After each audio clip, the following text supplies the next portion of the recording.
শীঘ্রই দেশে ফিরছেন শেখ হাসিনা জানালেন তিনি নিজেই। দেশ থেকে পালিয়ে ভারতে আশ্রয় নেবার পর থেকেই সম্পূর্ণ নীরব ছিল শেখ হাসিনা।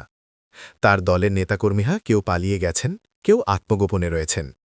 দিশেহীন আওয়ামী লীগ নেতাকর্মীদের মনোবল ঠিক রাখতে নিয়মিত বক্তব্য দিয়ে যাচ্ছেন শেখ হাসিনা পুত্র সজীব ওয়াজেদ জয়। ঠিক আছে, শেখ হাসিনার পর আপনাদের কি হবে সেটা আমারও চিন্তার বিষয় না, আমার পরিবারের আর চিন্তার বিষয় না। আমরা বলেছিলাম যে আমার পরিবার আর রাজনীতি করবে না। আওয়ামী লীগ কিন্তু মরে যায়নি, আওয়ামী লীগকে শেষ করা সম্ভব না। এমন ঘোলাটে পরিস্থিতিতে প্রায় এক সপ্তাহ পর মুখ খুললেন শেখ হাসিনা। ভারতের সংবাদ মাধ্যমে তিনি ব্যাখ্যা করেছেন তার পদত্যাগের কারণ।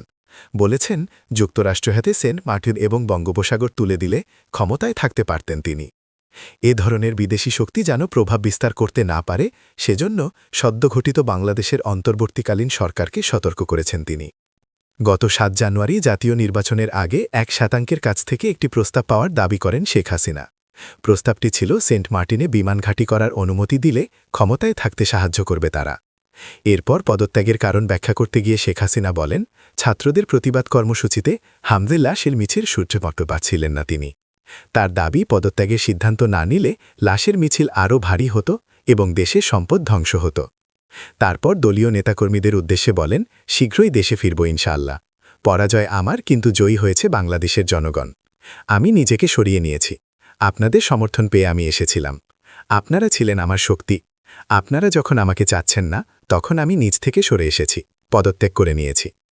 আমার যেসব কর্মী দেশে আছেন তারা কেউ মনোবল হারাবেন না। আওয়ামী লীগ বরাবরই উঠে দাঁড়িয়েছে।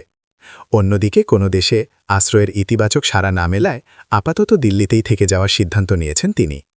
ভারতের কেন্দ্রীয় সরকারের সূত্র উল্লেখ করে স্থানীয় সম্প্রচার মাধ্যমে জানানো হয়েছে, ভারতের রাজনৈতিক আশ্রয় বা শরণার্থী হিসেবে থাকতে পারবে না শেখ হাসিনা।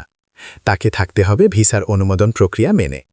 আপাতত তাকে দিল্লিতে একটি সেফ হাউসে রাখার ব্যবস্থা করেছে ভারত সরকার।